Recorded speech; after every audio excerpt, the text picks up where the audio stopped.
could actually see the apartment.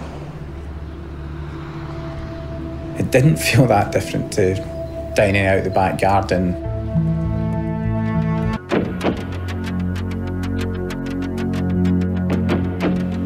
Hello and welcome to True Crime Rocket Science, the most credible voice in true crime. Over the past couple of days, it's now been 18 days since the breakthrough, in inverted commas, moment in the McCann case. It's a big game changer that's happened. They found a suspect. This guy has almost certainly abducted Madeleine, but he's not going to be arrested. He's also not going to be tried. Also, the McCanns haven't gotten the letter from the police saying that she's dead. So they've sent another letter, and apparently they haven't gotten that either.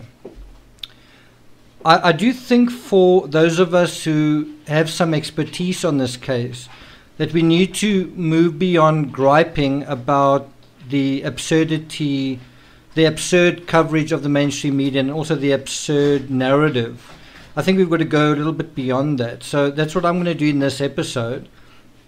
One thing I'm working on in a book dealing with this phase of the ongoing McCann circus is I want to sort of look at the media narrative chronologically. So what were the news stories on June 3rd? What were they on June 4th? Sort of as individual chapters. What were they on June 5th, 6th? In other words, how does the media narrative evolve, right? And the reason when you want to look at that is don't think that it just happens randomly, that it just happened and nobody knew.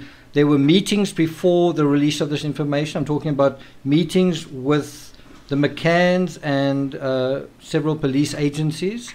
So the timing was all let's call it premeditated. It was, let's decide when to release this. It's interesting that it was released on June 3rd.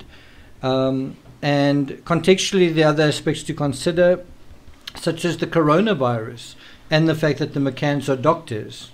So if you actually look at the cases, the daily cases for the United Kingdom, the coronavirus was essentially peaking in sort of late April. So if you wanted to plan some kind of McCann circus for May 3rd, you know, the 13-year anniversary, you might have gotten a bit sort of caught up in sort of essential work or bogged down in lockdown. And that may be the reason for the delay. It may also have been, well, it may have fallen on deaf ears if everyone was worried about the coronavirus at that time. By the time the breakthrough articles came out in June, the coronavirus had leveled off to quite sort of insignificant numbers.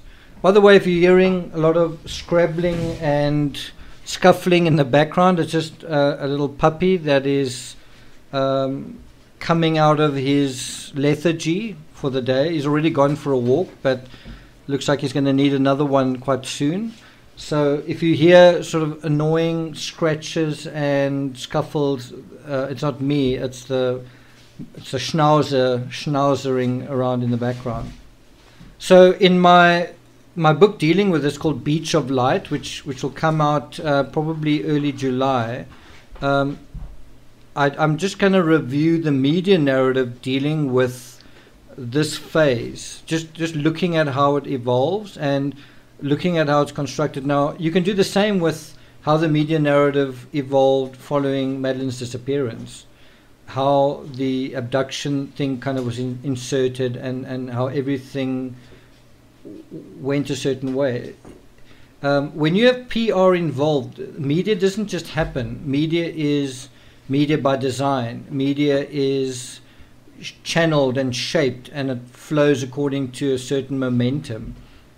And there are certain things that can interrupt that. In the McCann case, it was the arrival of the cadaver dogs and the announcement of the McCanns themselves as suspects in sort of early September. And you'll notice this is never ever mentioned. It's never ever mentioned that the McCanns were sort of were suspects within a couple of months of Madeleine's disappearance. there's also no mention that they've essentially lost the case against Amaral. It's a legal standard we're talking about. Amaral accused them of being suspects or whatever, his whole narrative, and the McCanns took him to court. He appealed, he won the appeal, they appealed that, they lost that.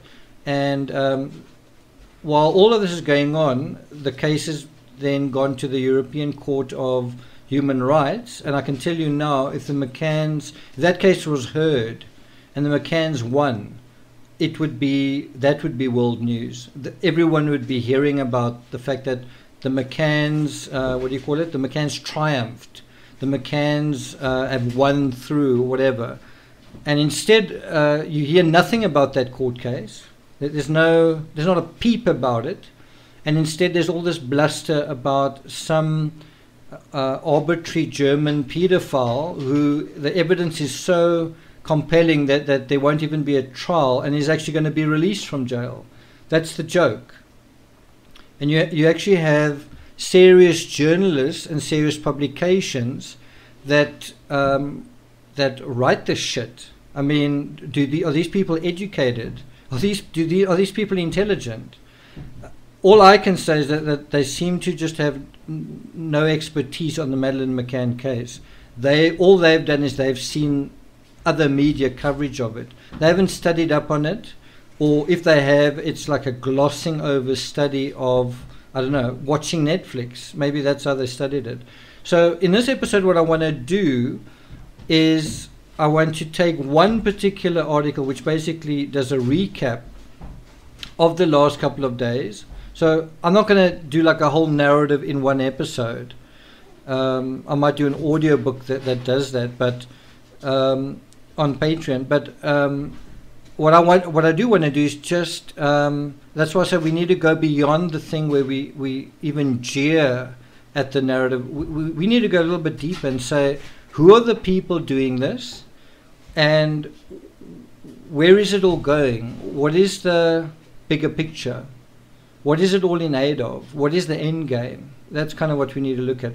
In other words, we need to see the wood for the trees, right? We need to not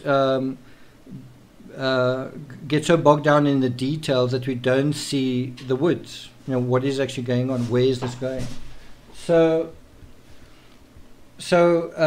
with that in mind, we're going to look at an article, and I'm going to put the link in the description. The article is Madeleine McCann case, tabloids and trolls full vacuum as weight goes on. It's written by a 36-year-old journalist called Archie Bland, and I encourage you to do a Google search of Archie Bland, Madeleine McCann, and see how many articles this guy's written about Madeleine McCann. In other words, is this like a veteran journalist that sort of knows his stuff as he covered the case from the beginning? On the other hand, you can get another journalist like Martin Brunt, who's covered the case for 13 years, and he's arguably one of the biggest cheerleaders for the McCanns and the whole story that Madeleine is still alive and there'll always be hope. So you can take it either way. The journalist that knows the case back to front and yet repeats the same nonsense, or the journalist that is apparently a sort of a shining light in journalism but doesn't seem to be very au fait with some of the basics of this case. In other words, he's not an expert. He's just sort of licking the cream off the top of the story. And as I say, watching a Netflix documentary that's arguably executive produced by people, I don't know, I'm not going to go into it too far, but because if you do, you get sued, right? So if you make a statement, you get sued into silence. But it is interesting that a lot of the trolls haven't been sued. So trolls that argue a certain thing in terms of the McCanns aren't sued. Why not? Because if they were sued, the McCanns would have to prove that what is being said about them isn't true. And you would think that they would just choose one person and sue them to hell, and everyone else would shut up. So why not do that? I mean, it's not as though they don't have almost inexhaustible resources from the inexhaustible public sentiment that favours the McCanns. Everybody loves the McCanns, isn't that true? Everybody thinks the McCanns are innocent, isn't that true? Everyone believes Madeleine's still alive, isn't that true? Everyone wants to give money for the ongoing search for Madeleine McCann to the end of time, isn't that true? Aren't we still going to be searching for Madeleine in 2050, maybe even 2070 when she's a grandmother? Shouldn't we still be searching for Madeleine then? Because with all the media coverage, Madeleine herself doesn't know that she's Madeleine. And I find it so ironic when you have any journalist talking about trolls with the Madeleine McCann case, because I think even the people who know this case really well, I think there are very few people that know the difference between a credible coverage and not. There are so few people who I think can recognize. I think there are very few people, you can probably name them on or name them on one hand, who have actually a credible version of what could have happened. I think there are a lot of critics out there who will say, well, no, that didn't happen, that couldn't possibly have happened. Well, who out there has a version that makes sense, where everything lines up? Very, very, very few people. So, you know, if you're going to take a global view and you sort of pull back a long way and you say, okay, what is actually the truth of this case? When I say truth, I don't mean my truth. I don't mean your truth. I don't mean the truth of the trolls or the tabloids or the media. What is the objective reality regarding this case? And as a thought experiment, and this is just speculation, but it's pulling really, really far back. What if you said, you've got a coin, and this coin is the entire Madeleine McCann story captured in this coin, right? And on the one face of the coin is the appearance or the narrative or the glint of something that goes like this. Madeleine McCann wasn't abducted, right? And the parents aren't guilty of anything. In other words, the parents are, for all intents and purposes, innocent. Right? That's the one side of the coin. And if you take that at face value, how can that be? If the McCanns are, for all intents and purposes, innocent, I'm not saying they're innocent in this particular scenario.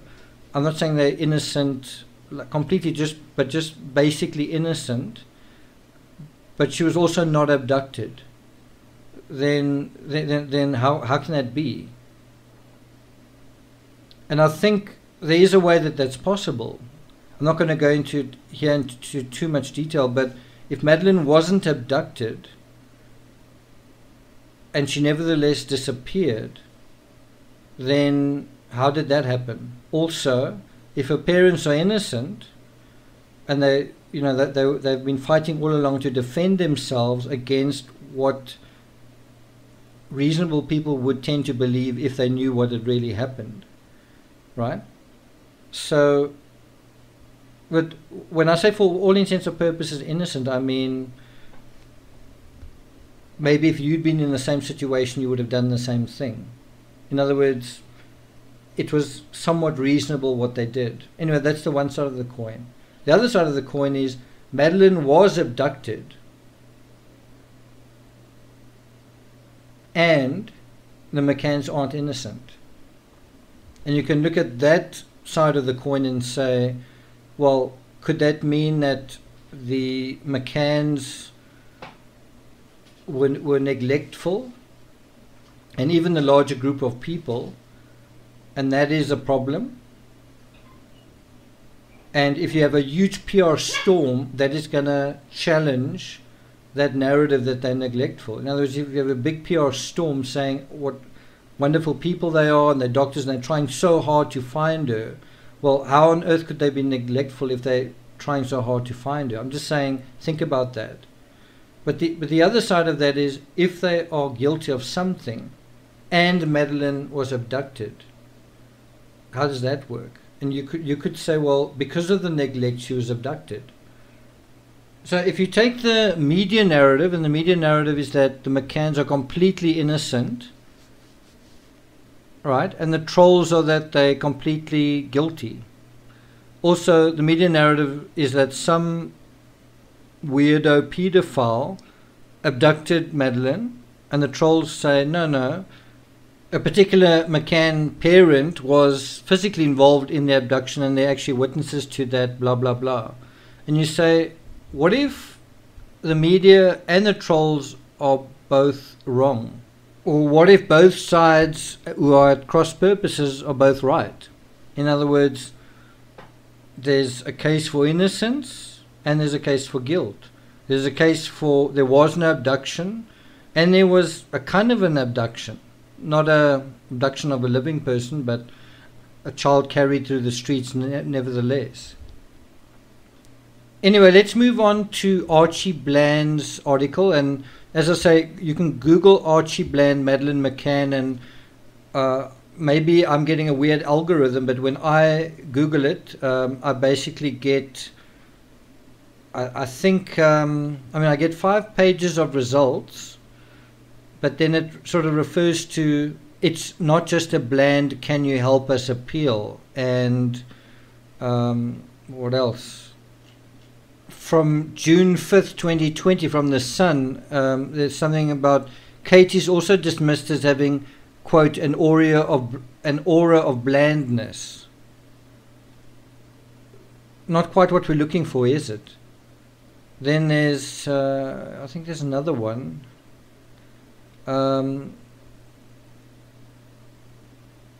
Hate is too strong a word, but I think it's very unoriginal, overused, and bland. I think that's actually got to do with Meghan Markle's baby, or something like that. But anyway, the point is I can't really find any coverage by Archie Bland of Madeleine McCann, or if there is, there's very little. And when you go onto Wikipedia, and I'll put his page up for you in the description, who is this journalist? Who's this 36-year-old British journalist? And it turns out he's very well educated. He went to Emmanuel College, Cambridge, Columbia University, School of Journalism in New York. He's been a journalist, an editor, even an author. He's been a senior writer with The Guardian, a senior writer with The Independent. I don't think he was writing when Madeleine disappeared. So in other words, in 2007, I don't really get the idea he was employed by a newspaper. Could be wrong. It says here, gained a first in English literature. He received a Fulbright Cook Award in journalism in 2006-2007, so he was still busy with his master's degree in journalism when this thing happened with Madeleine McCann. So he was kind of still at journalism school when Madeleine disappeared.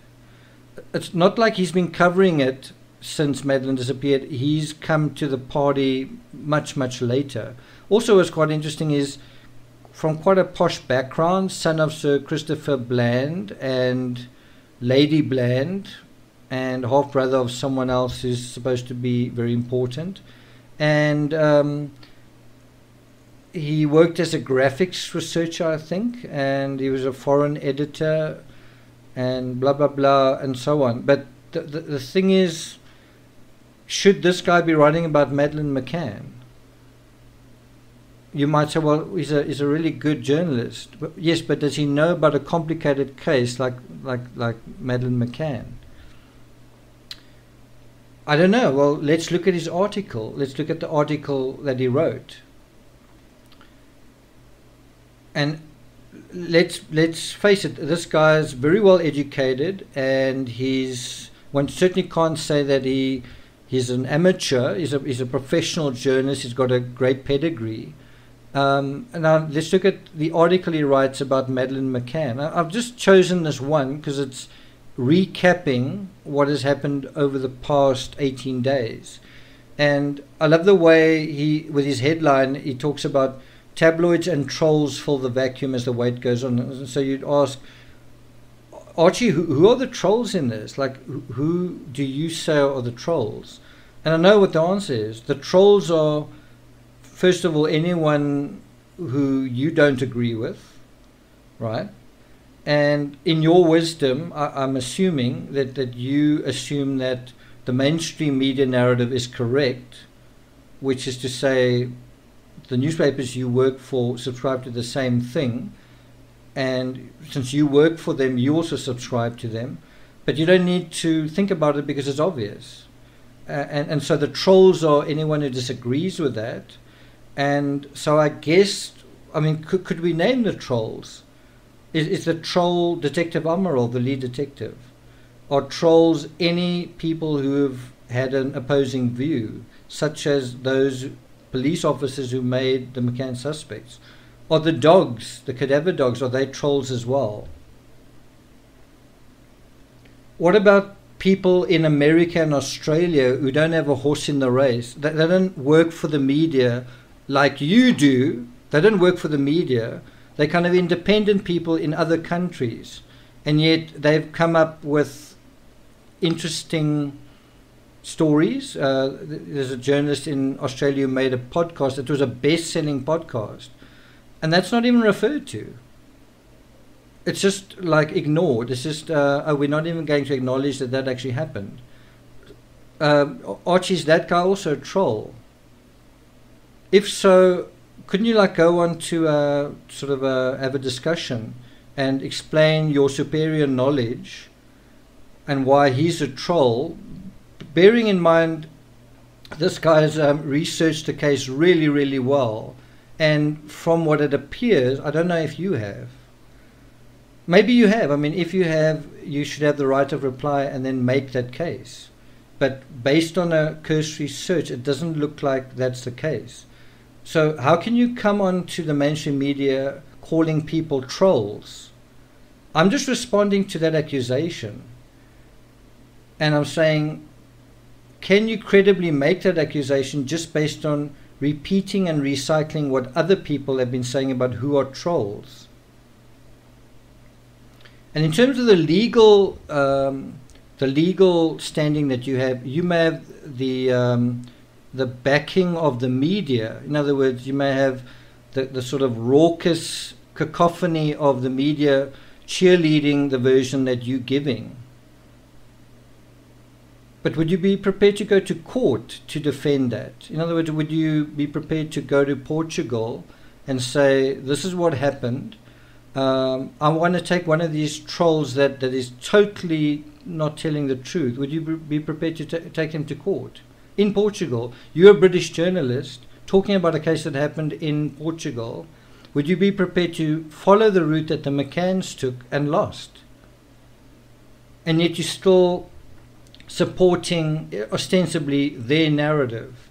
And their narrative doesn't make any sense in the sense of the law even says that when a person has disappeared for a certain period of time, they are deemed to be dead, right? When there's no evidence according to the law of a person being alive, the law recognizes them around the world as legally dead.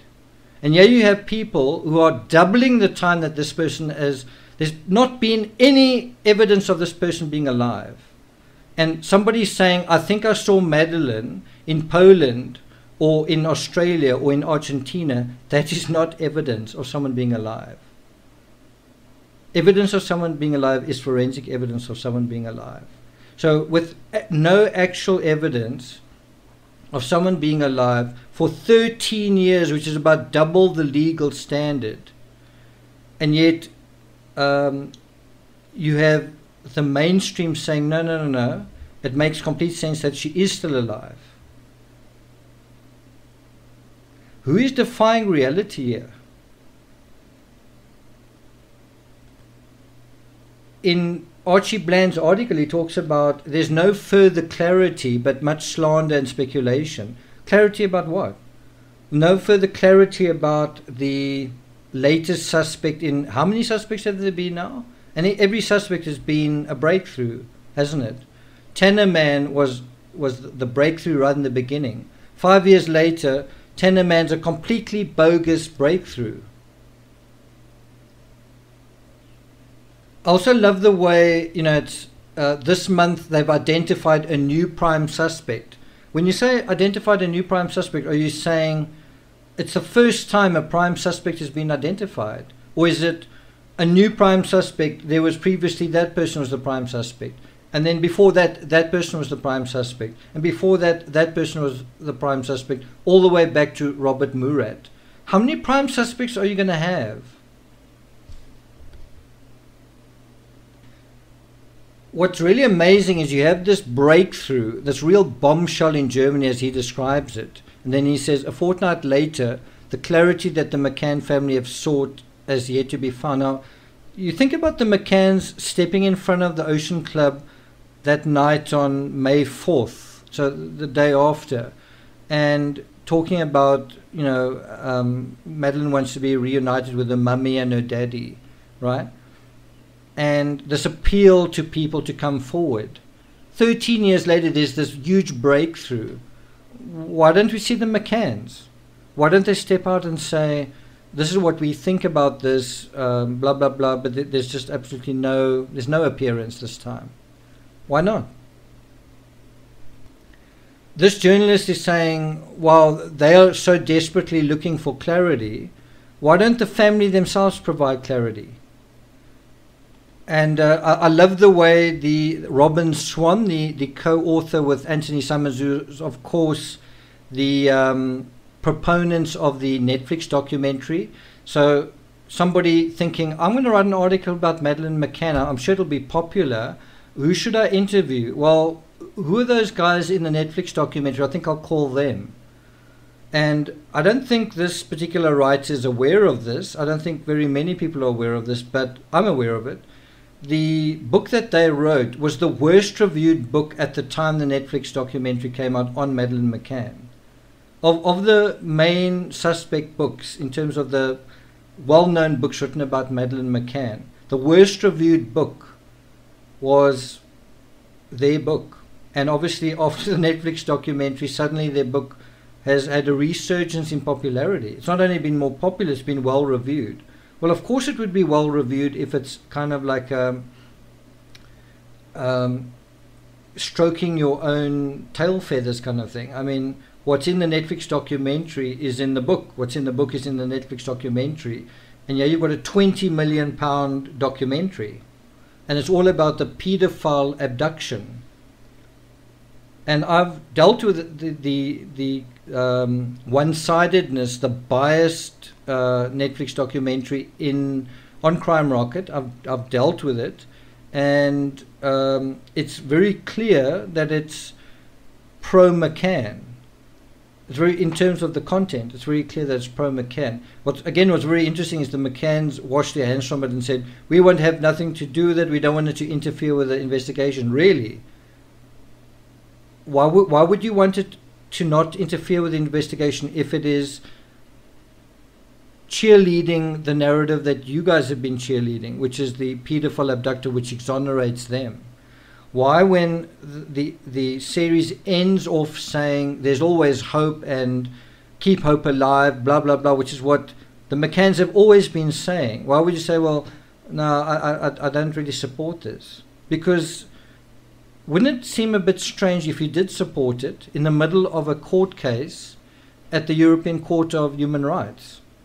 Wouldn't that be a little bit of a strange thing to be doing at a strange time? Wouldn't it? I mean, or would it not be strange? Can anyone make a documentary whenever they want to?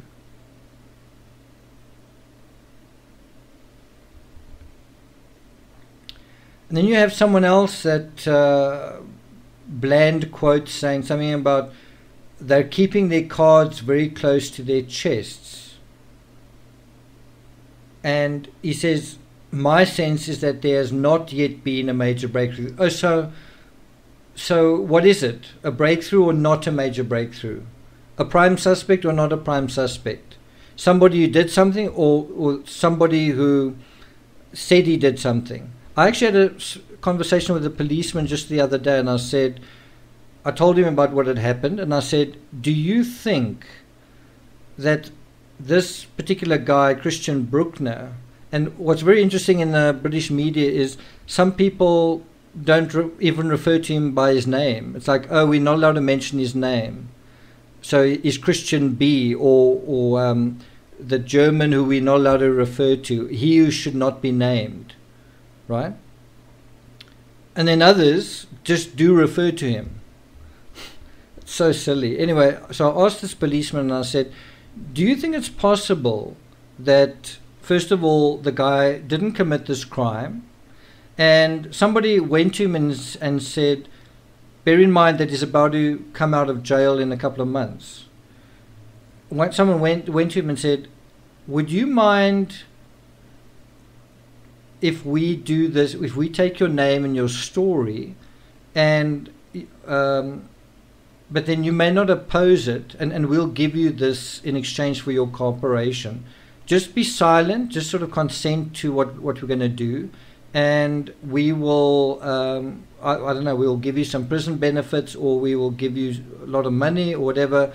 All we need you to do is shut the hell up while this is going on.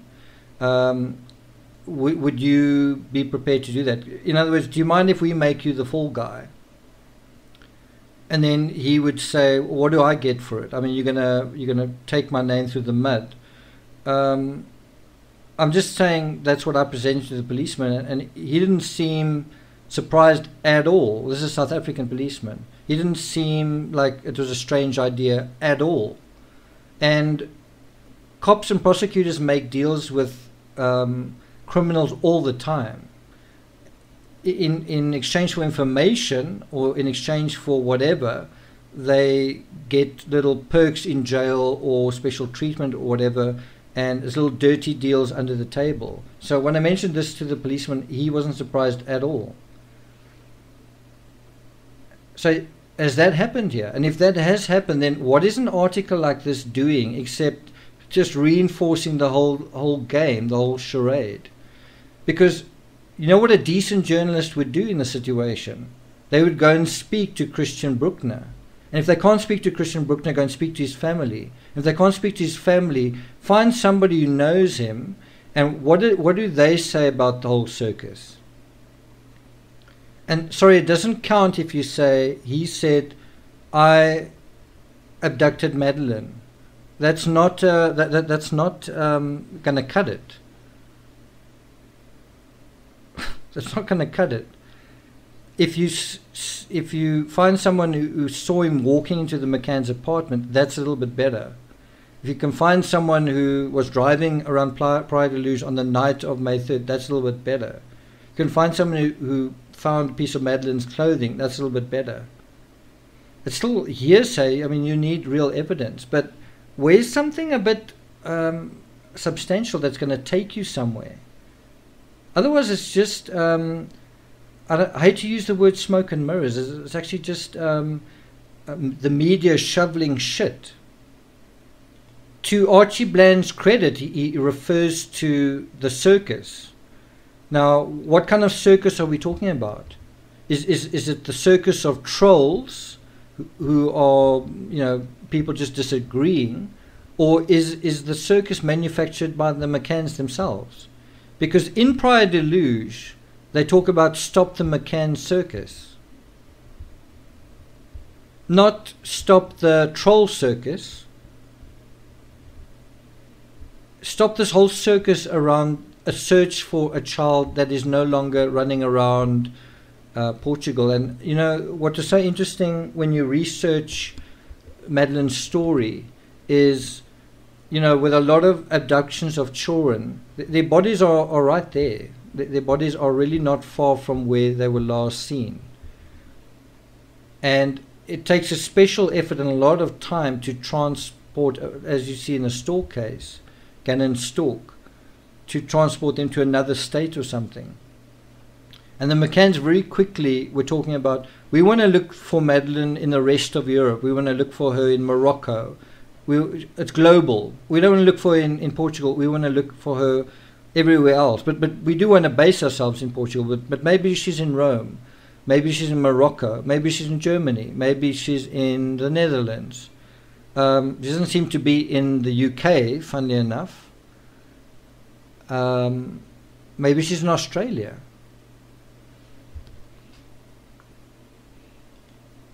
And anyone familiar with the media story of the McCanns will tell you what a circus it is. It's not just a circus in terms of the content of it. It's the most publicized missing persons case in history. And so who is complicit in the circus? Well, the British media.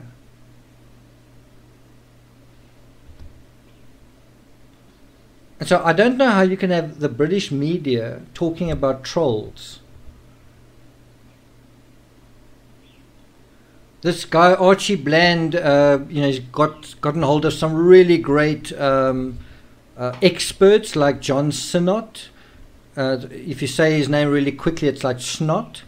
And this guy published a study in 2017 on the behavior of online trolls who maintain that Kate and Jerry were responsible for their daughter's disappearance. So this is quite clear. A troll is someone who suspects that Kate and Jerry were responsible for their daughter's disappearance. And so what's quite interesting is it doesn't matter that the statements of the Tapa 7, their friends, were inconsistent. It doesn't matter that Tannerman was a bogus sighting. It doesn't matter that Martin Smith saw what he saw and so did the rest of his family. Are they trolls too? So is that how it works? Anyone who you disagree with, no matter what the evidence says or what the legal narrative says, they trolls. Do you know what case you're making then when you make that case?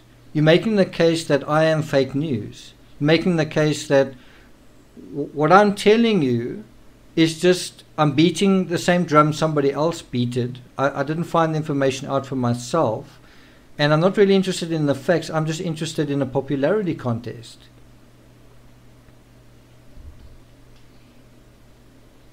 And I think the irony is just so delicious where this Snot guy talks about trolls jump on any new information and find their own angle. Oh, and the media don't do that. The media aren't doing that right now. It's usually important to a lot of people's identities. Oh, it's not important to the McCann's identities that there's an abductor story going on. It's not important to their identities that as doctors, their identities as doctors, and also the Tapa 7 as doctors, members of the Tapa 7 as doctors. Not important to their identities that this had something to do with some stranger who didn't leave any trace of himself and didn't break in. There's no sign of a break-in, that's what the manager said. And also, they couldn't find any fingerprints or any evidence of a break-in. Jerry McCann said, the what do you call it, the shutter was damaged or something, or broken into from the outside. Jerry McCann himself broke the shutter of their apartment. And I think he probably discovered, as I did when I was in Praia de Luz last year, how difficult it is, if not impossible, to open a shutter from the outside when they've got those mechanisms.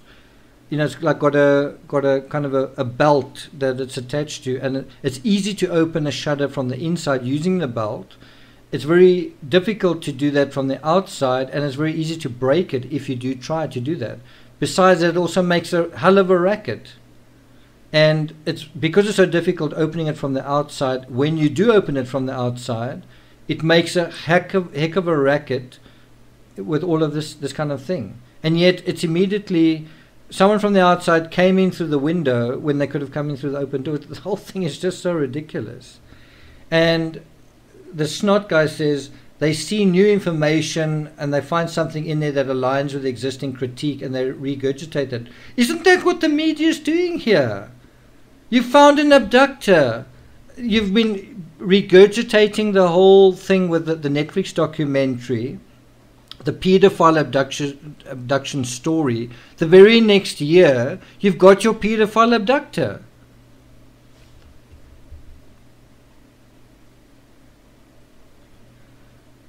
The part I don't get is why don't we hear from Christian Bruckner? Why don't we hear from him saying none of it's true or all of it's true? Why don't we hear from him? Why don't we hear from him and why don't we hear from the McCanns?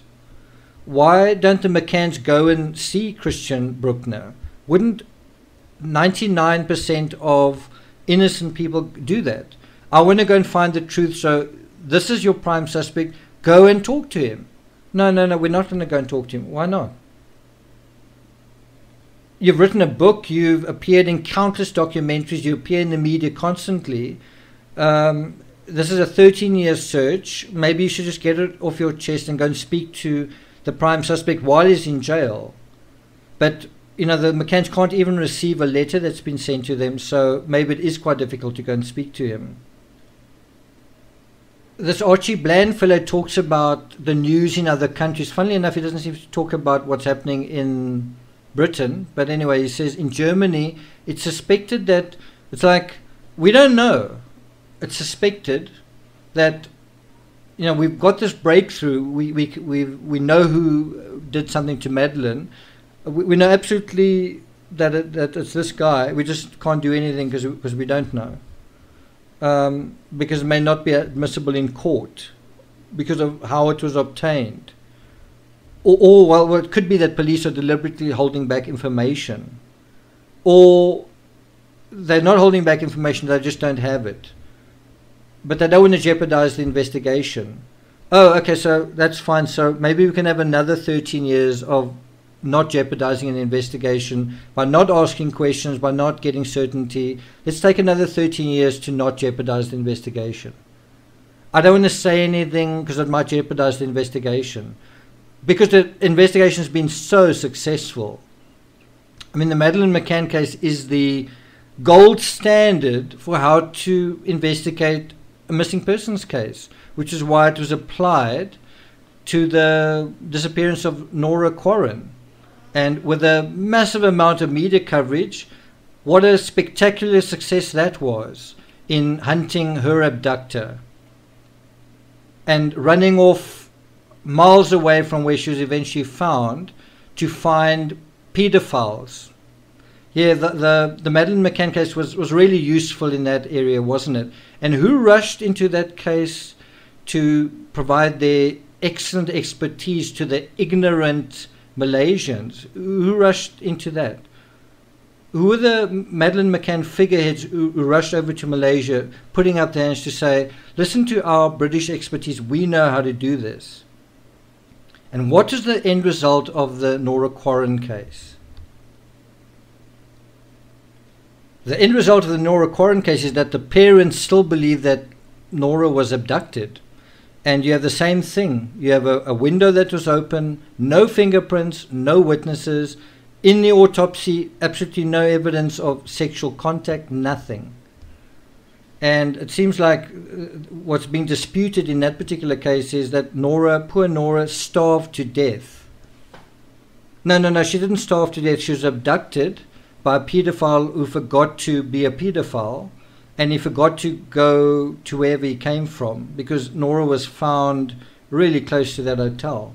And what did they apply there? They applied the same PR circus as they did in the Madeleine McCann case, because Madeleine McCann case, as I say, it's a gold standard in how to look for a missing child. You don't go and look for the person, you speak to the media, because the media are so clever, aren't they? Let's solve this case in the media, not the courtroom, not going to the police. Let's solve this case in the media.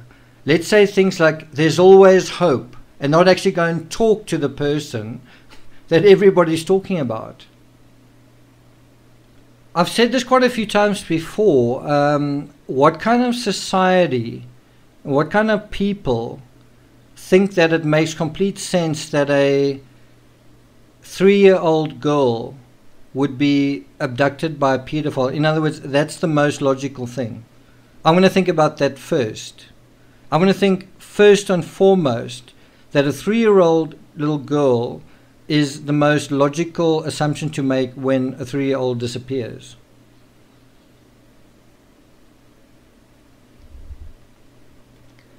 And of course, the criminal argument of pedophiles will never break into a place. They will opportunistically abduct people in a public place where they've got the means to get away. And other pedophiles live with their victims. You know, they might be an older sister or a cousin or an uncle. That's how it tends to work. So the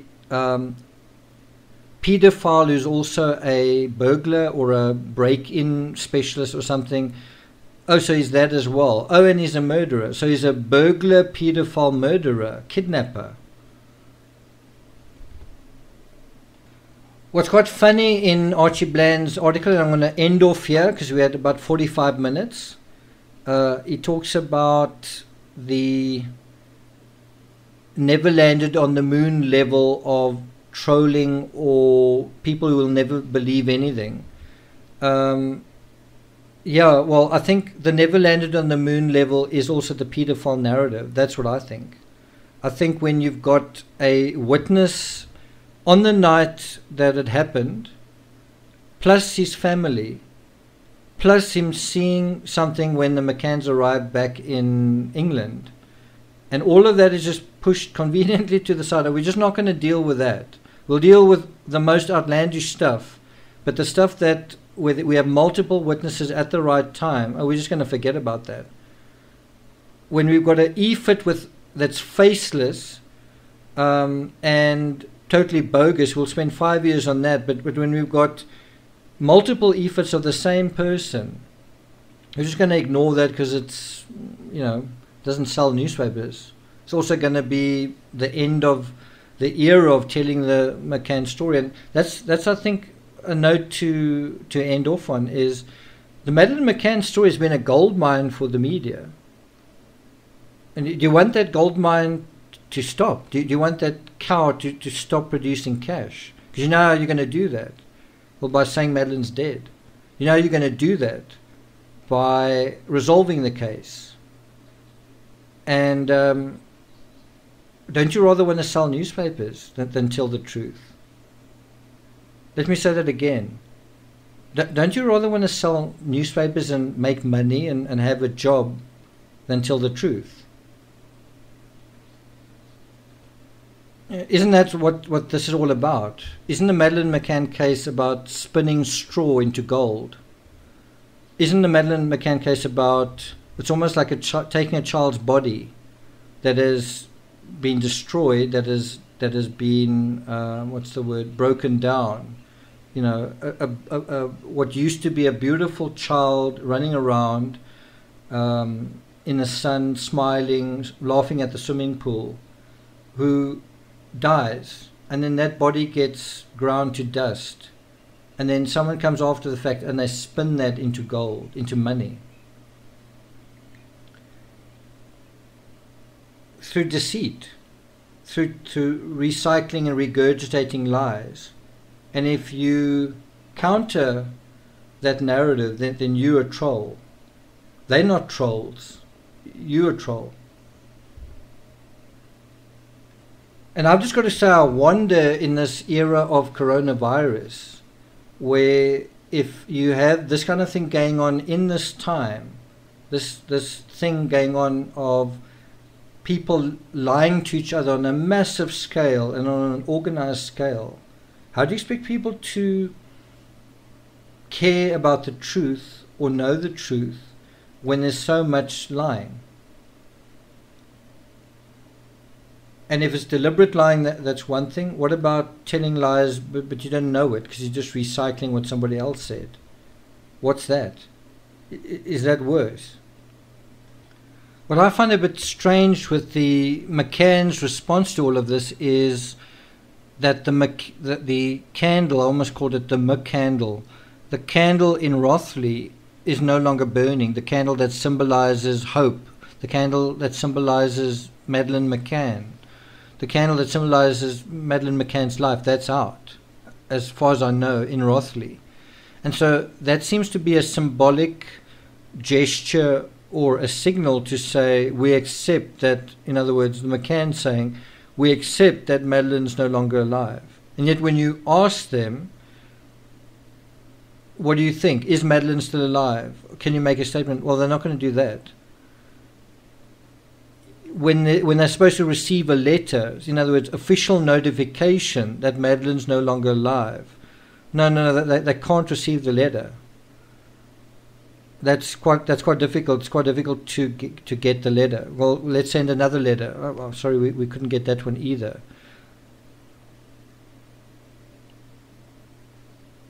And that raised the question, what if they did get the letter? What if they did make a statement? What if they did finally end this narrative that there isn't hope, Madeleine isn't alive? What would happen then? Well, what would happen then is there would probably be an inquest, and you'd have to find out, because Madeleine is dead, why she died, how she died, and what role the parents had, once again, in Madeleine's life and how she came to grief. That would then come up again. It would come up again. One would have to look at the last moments of Madeleine's life. That's what an inquest does.